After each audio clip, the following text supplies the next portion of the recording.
I'm curious about something. Looking at your career, you started out as a logician. Yes. 30 years later, you're writing about spirituality. What happened in between to cause this transformation? Yeah, that's a great question.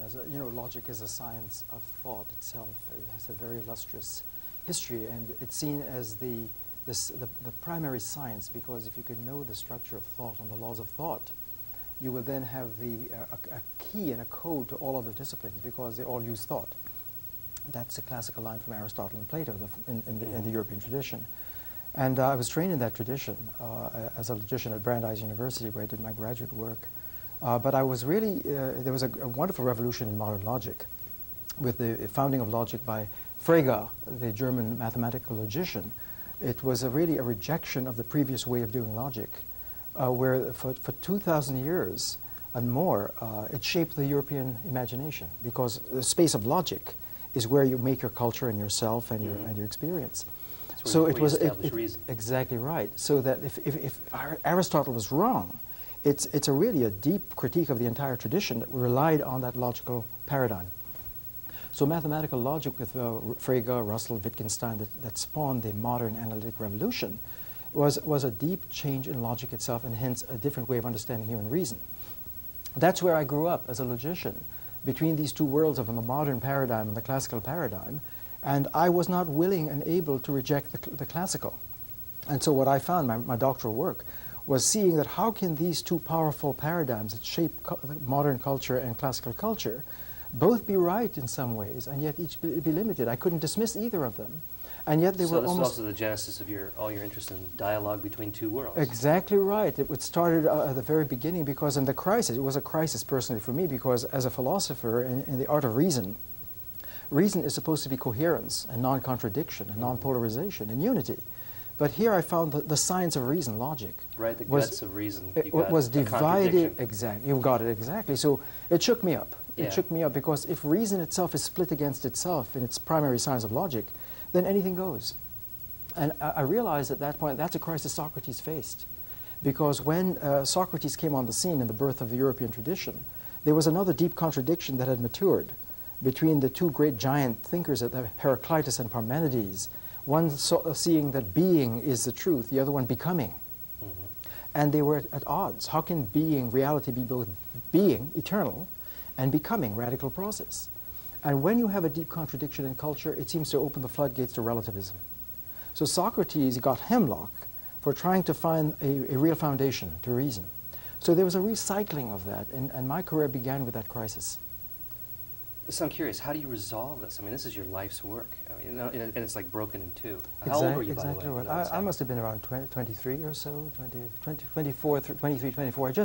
I arrived at Haverford College in 1968, coming out of Brandeis, and I was at Brandeis from 65 to 68.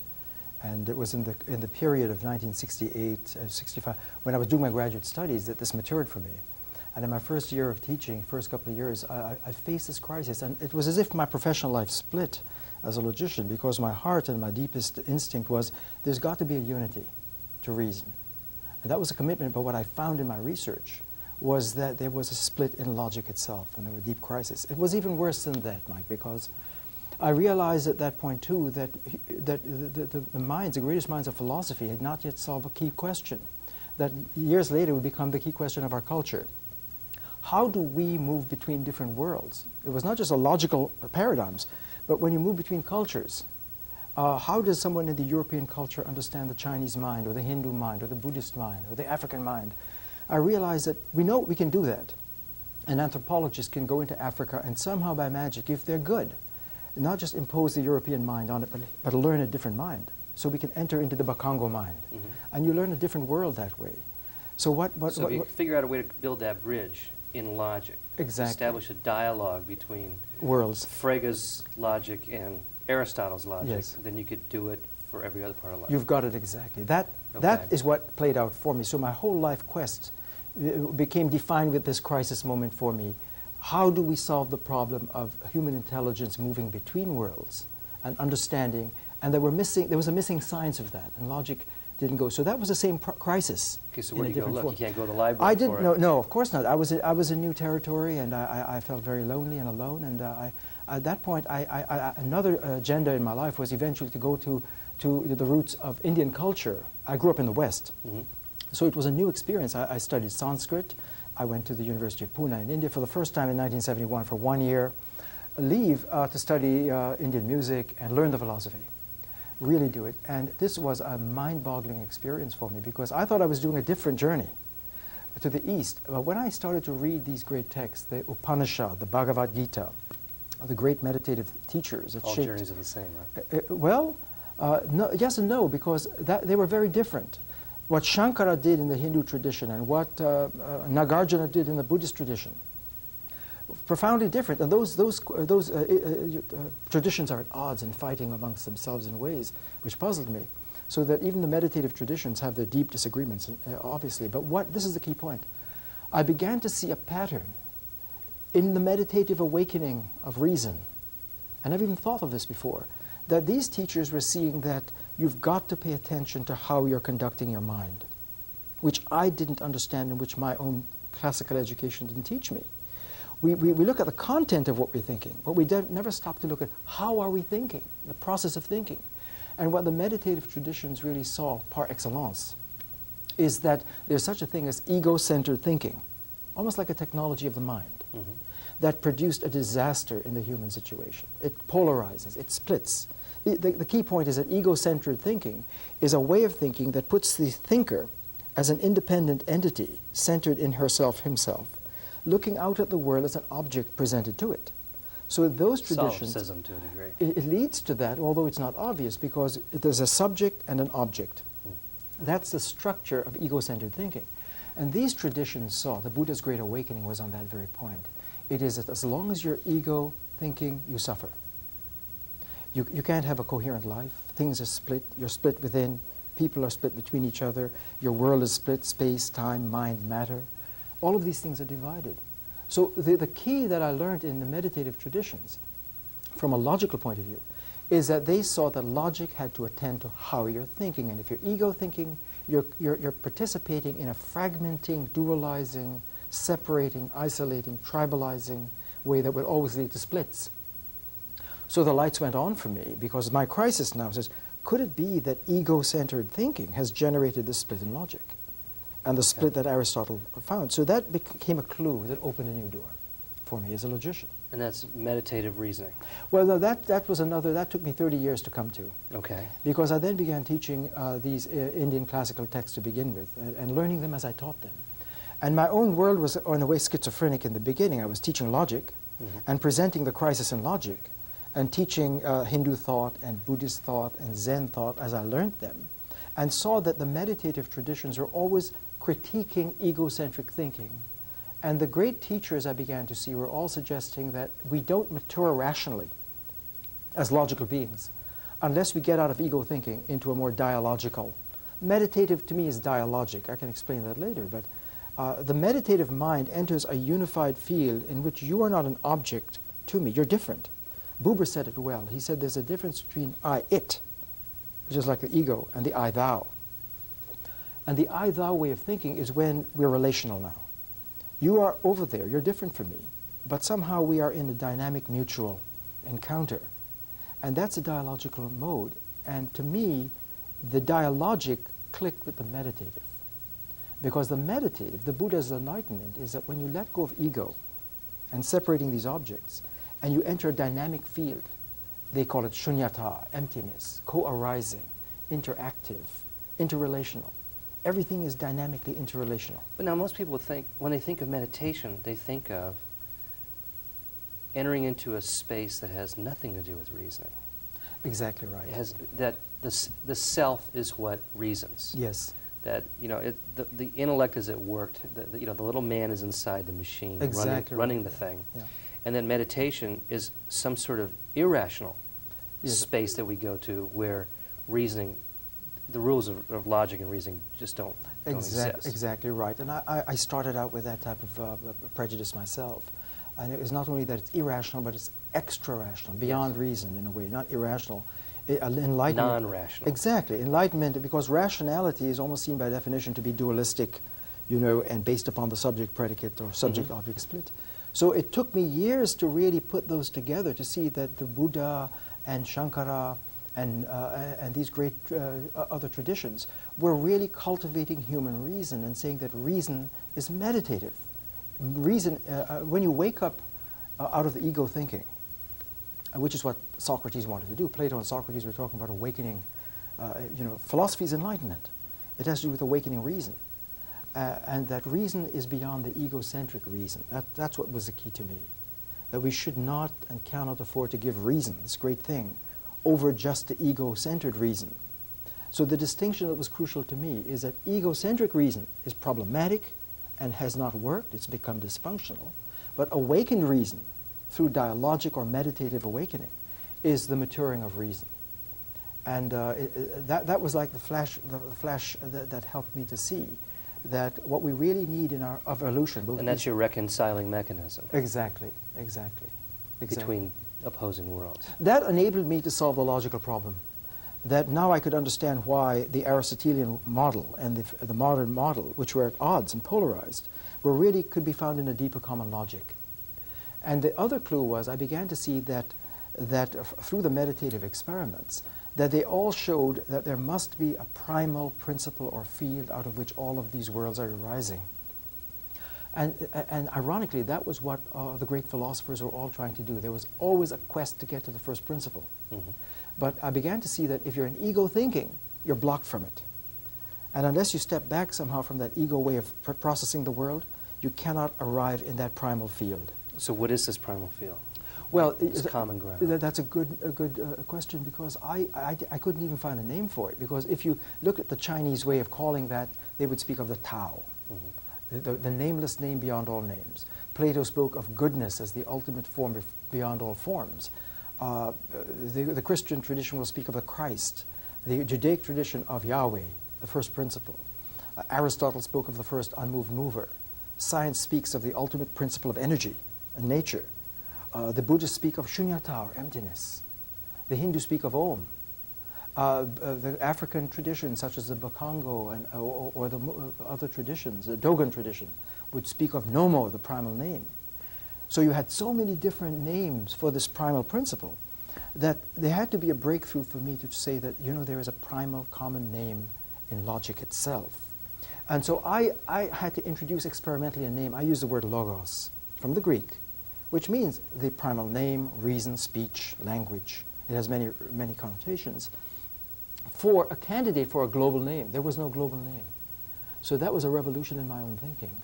And we do have the precedent of the notion of word as being this fundamental primal thing. Exactly. And we have Christ as the word. Exactly there. And we have the nameless thing. Exactly, of the Chinese. So it became a powerful unit just to see it as the word. But notice the word logos. I chose that intention because your question originally was, how does a logician 30 years later end up speaking of spirituality? Is because my logical quest ended in logos, which is logic.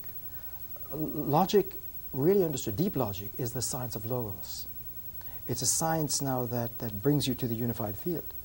And the lights began to go on because in science, in physics in particular, astrophysics, and Einstein's legacy, we know that Einstein spent his career trying to find the unified field. And scientists like Hawking's and others now are on the edge of the grand unified field. So it's known that the essence of advancing science is accessing the unified field of relativity. But what I and this growing notion that the universe is information. Exactly. And so the universe is the word. Exactly right. Exactly. So this, to me, that began to solve a number of these deep problems. It was not only logic began to heal when I went into meditative reason, but I saw that the splits in our culture between science and religion, and science and spirituality, was a bogus ego issue. Your two worlds again. Exactly right. And there's so many people now awakening people who sense that there must be a unity between the deepest pulse of science and spirituality, and they're right. Because if you could tap this missing deep science of logos, you find that logos as this infinite word is the ultimate source of nature. So that nature is the play of logos. But that is what the great scriptures are trying to get at in their own way. Is logos then, it sounds like it's the bridge between the two worlds. Exactly. But can you systematize it? Can you apply it? Absolutely, as a bridge? Yeah, and this is why... this is be a big step. It is, and that's why over these 30 years in my experiments, I had the opportunity at Haverford College to direct the Margaret Guest Center for Cross-Cultural Study of Religions. And that was an incredible laboratory because the cross-cultural study of religions invited different worlds, different worldviews and religions to come together in dialogue. So it was a laboratory, almost as a scientist experimenting. I had to watch how does Christianity interact with Hinduism? How does Christianity or Judaism interact with Buddhism or Zen or African ways of processing the world? And I began to see that this logos is what generates dialogue between worlds. It was a bridge, it was a common missing link, out of which different worlds arise, even though they haven't really recognized it sufficiently. So your question is, can you really put it to work? As my career unfolded in this, I began to see that there is a missing technology of thinking. You think of a digital world, you know, like a Microsoft. I see this logos technology, how we're conducting our mind, move from ego thinking to meditative thinking and meditative reason as a shift in how we're processing the world in our minds. Okay, let's say I'm watching this conversation here and I'm thinking to myself, how have I ever experienced, I'm a viewer out there, have I ever experienced logos? Could I sit down and find it? Well, that's a great question. Let me give you a sense of how I deal with my undergraduate students. Because here I am teaching them how to read the Bhagavad Gita, which is an experiment in moving the student, Arjuna, into this awakened consciousness. Or I read the Dhammapada, the great Buddhist text, where we see the Buddha's awakening and to take the student from ego thinking into this awakened thinking. Students need to realize that they do touch it in their lives. So I find ways to help them see that there's a spontaneous access to the logos in our high moments. For example, I give the example of a runner. And what I do that helps them accelerate this, I say, look, there are two, I'm going to give you two signs, and I want you to attend to it. A single bracket, any sign in a single bracket is the ego language. And double brackets is when we enter the meditative reason. And so any sign moved from one to the other is a deep shift, and the same sign can be in both. You could put I, so I, in single brackets, ego, where I am a thing, I'm an object, I have my attributes, my predicates, and that's how I'm processing myself. To enter into I, the double brackets, you have to step back from that way of packaging yourself, which is what the great teachers were showing. Now imagine a runner. She's running, and she's been running conscientiously. She wants to be a great runner, cross-country. I am running, and her coach is saying, watch your breath, your movement of your body, your lean, and all of this. And she's practicing this months and months. One afternoon in the fall, she's running cross-country. And suddenly she loses herself, and she's running. Double brackets, running. When you're in the double brackets, athletes now call it the zone. Being in the zone is when you have somehow let go of that ego spontaneously. It takes a lot of discipline to do that, actually. And you're simply moving in such a It takes mastery, doesn't it? You have to achieve mastery before you can pass on. Exactly. But like writing. People talk about writing when you go in, or painters go into the state. Or musicians go into the... We all do it in different ways. And I try to help my students to see that they've had those high moments.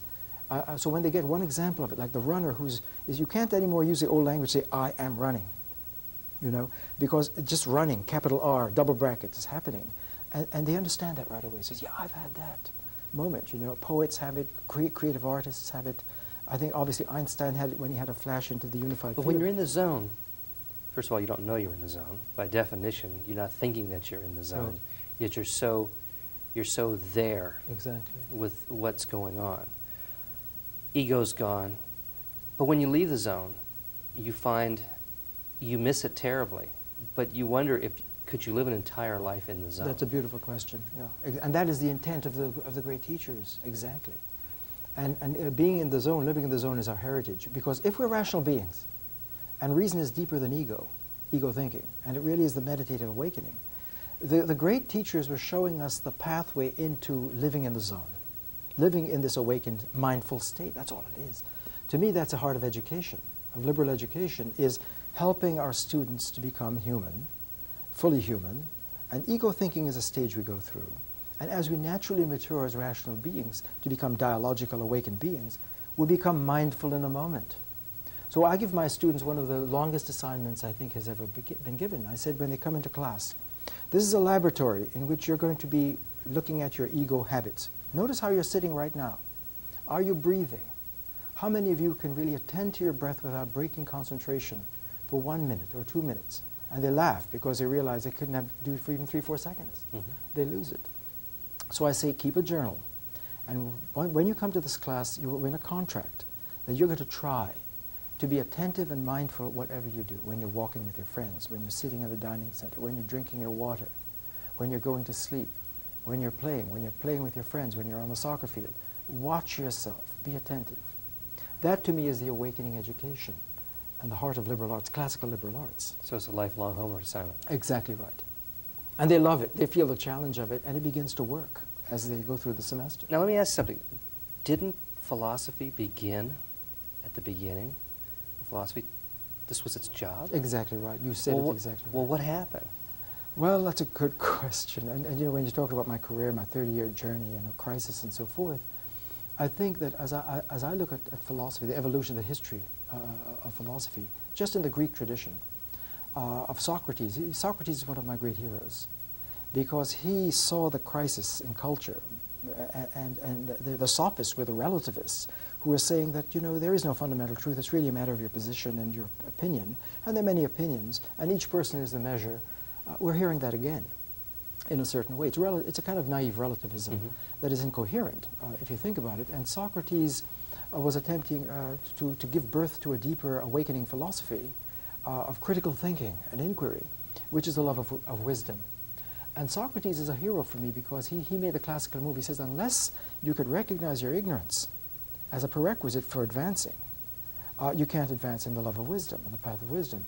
So for him, Buddha would say, unless you realize you're ego thinking, and therefore ignorant and lodged in a kind of sleep, and begin the awakening process, you're not going to be educated and rationally enlightened and awakened. So yes, that is the classical dream of philosophy. And we've lost it. And I think we've lost it because we cannot underestimate how dominant the ego way of making our culture and ourselves has dominated. Well, we certainly feel secure in the ego world. When you going into the zone, once you realize you're in there, you crave to get back to regular life, as appealing as it is, because we're comfortable in this world we know. I would disagree with that. I think that, on the contrary, I think we're very uncomfortable and insecure in the ego world, because just think about it. But it's the world we know. The zone world is not the world we know. Even though we're familiar, and I realize that, and I'd like to just give a sense of how I would deal with that, because there are different levels of knowledge. There's a primal knowing in which we know that that is who we are, and we forget it. All the great teachers saw we forget and go into it. So when we're in ego thinking, we're familiar with it, but it's not very comfortable. And Buddha's great message is that you may not be fully aware of it, but when you're in the ego zone, ego thinking, you're in a quiet and sometimes noisy despair. Why? You're insecure because what is the ego doing? The ego is saying, I'm a being unto myself. It's just saying I. Exactly. Yeah. And that is a deep insecurity because Heidegger saw it. When you create that fiction of I as a separate entity, it is the most insecure, ontologically speaking, place to be because you're separated and you're not really, but you cut yourself off from yourself. And it is a source of all sorts of anxieties and pathologies and emptiness of meaning and genuine meaning. You spend your life following certain rules that are maybe familiar in a prescribed life, but you reach your midlife and you have a crisis. In the famous midlife, it's all a struggle for genuine meaning, and people are hungry for that. And so I would say that even though we're familiar with ego thinking, that it is a disaster in terms of the violence it creates between people and within the self. So you're suggesting the cause of most of the strife and the misery in the world is ego thinking? Absolutely right. And I'm in pretty good company there because I think that is the message that we've not heard enough of. Is the logos then the tool for resolving this conflict? I think so, but in the sense that you can't simply walk into the logos. You have to be disciplined and equipped and skilled and educated. But you're establishing organizations to begin to look at. Yes. I mean, that yes. is, if the logos is the dialogue. It's the ground of the dialogue that you want to create between differing worlds. Or saying it's well said, but I would slightly say that dialogue is a technology of entering the logos. Okay. In other words, we have to deepen. And that's where people from different worlds can meet. Exactly right. And that's why dialogue because is... they're always, they were there all along. Beautiful. Exactly right. But we live in you and I discussed this before, we live in a world of enormous conflict where some people fight each other because they have absolutely antithetical worldviews. Yes. Some people, though, are killing each other because they pick up their fork with the wrong hand. They believe everything else. We have small conflicts. We have huge philosophical conflicts. Both are violent. Yes. Can both be resolved the same way? That's a good question. I think it's, first of all, it's important to see the many kinds of violence. There's corporate violence, structural violence, where by living in ego culture, we may not have seen this. I think one of my points is that we've not seen enough how ego culture itself produces and reproduces in our kids and our culture the ways of violence. The violence has a deeper meaning than we realize. It is not an ego performing certain violent physical acts, but it is being in an ego way of thinking and making yourself is inherently a kind of violence that teachers like Gandhi and Jesus and Buddha Because it's a violence against yourself. Exactly. Mapped out onto the world. Exactly right. It's projected because when you're an egoing, you're in a violent act of being. You've cut yourself off from the flow of reality, which is unified and harmonious. When you break that circuit with ego way of being, you're in a violent situation. So that if you're right, I mean, I began to see, and this was one of the disclosures and revelations of this kind of research to me, is that there are many levels of violence, but they trace to the same way of thinking at the core. Violence between cultures, our interreligious strife, which we see all around us, interpersonal strife in marriages, in families, but even more importantly, internal strife. Think about this for a moment. I show my students, and they all chuckle, but they all realize it's true. They come to college, they've been raised in the culture. They don't even realize that our culture is filled with multiple worldviews. I'm raised as a Jew, let's say, and I'm Orthodox. I believe in the biblical view, but I'm a scientist, and I go to my physics lab, and my teacher is showing me the Big Bang scenario and nature that doesn't have God in it. And I hear Genesis here, I hear Big Bang there, right? And I go to see my therapist, and I hear a different story there. You know, we live in different worlds. And if we don't know how to put them together in an internal dialogue, then we are split into different personalities or voices. And so that tension internally, right, keeps us fragmented. And there's a kind of quiet despair in not finding genuine coherence. So I'm stressing that the between worlds tension is internal and interpersonal and intercultural and interdisciplinary. We see it at all levels. And unless we can find a way as a culture to retool and find how do we get into this logos field, and that's what we've been trying for centuries to do. That's getting to the unified primal principle. And my point is that you need a certain technology of thinking, ways of thinking to access that field. And you can teach that technology. Absolutely. That is really what my teaching has distilled to. But you're not going to teach that using symbolic logic in a philosophical journal. Not exactly right. And my own journey as a thinker has brought me to, after 30 years of teaching at Haverford, I've reached a point in my career where I also want to reach out to become a public teacher and to try and take this technology of deep dialogue. So after all these years of teaching at university, you discovered that Socrates was right in the first place. Beautiful, exactly. And Buddha, and Jesus, and Lao Tzu, and these great teachers, paradigms. So what I would stress is that what I'm trying to articulate is not newfangled or novel in a sense, it's classical. I'm trying to tap the technologies introduced by Moses and Jesus and Buddha and Lao Tzu and Socrates and Plato and the great minds. And it has a long heritage east and west. But now what about this fear that everybody has? If we move towards this common ground, we lose identity. Now maybe that's a residual thing of ego, but we have, each of us has our worldview. We have our body of beliefs. To go into this common ground, do we lose all those things? Do we lose our differences? Mike, you've just asked the most important question of the whole enterprise. It's that one, because right now I think that our culture is in a deep crisis. There's always been a war. This war I've been talking about of two sides. We're in the midst of a deep cultural crisis between the forces of unity and the forces of multiplicity. And that's not a new crisis. That goes back to the birth of philosophy. When Heraclitus says process, he meant many, difference, change. When Parmenides says being, it was one. And we didn't know how to bring unity and multiplicity together. And if you look 2,500 years down, we're living that drama now. And killing each other over. Exactly right. So multiculturalism in the bad sense is just trying to have difference, mere difference, tribal difference. That is a cultural disaster if we lose a common ground. And those who say we've got to have unity, to have a culture, one nation under God, indivisible, can react back to an older way of saying, well, my biblical ethics is the ethics that should hold this country together. And both, in a way, are saying something important and right and vital. The logos and dialogue heals that and shows a deeper way to find profound unity that encourages multiplicity. Hard to believe that. So that the anxiety you're pointing to, people are right. When you hear global, you think one world government, one monolithic, I lose myself. Right. In a sense, it's right. You've got to step back from your ego self to find yourself. But what the logos does that's so powerful is that the logos, the primal principle, being infinite, is the very source of flourishing multiplicity and diversity. And what I learned, and this is where I had to, in a way, move beyond East, too. I don't think East has the answer. I think East and West has provided great insights. But what is new for me is that this logos shows how individuality, our deepest individuality, once you get out of the ego, think of what individual means not divided. Individual, not divided. And you can't find that in ego thinking. So we prize in America individuality as sacred, and we're right. And it's a logos and dialogue that preserves and encourages it. So Mike can be an individual, Ashok can be an individual. But we only find our true individuality then when we get beyond our divided inner selves. Exactly right. Ego thinking is not the source of individuality. It's the opposite. It splits us. It divides us.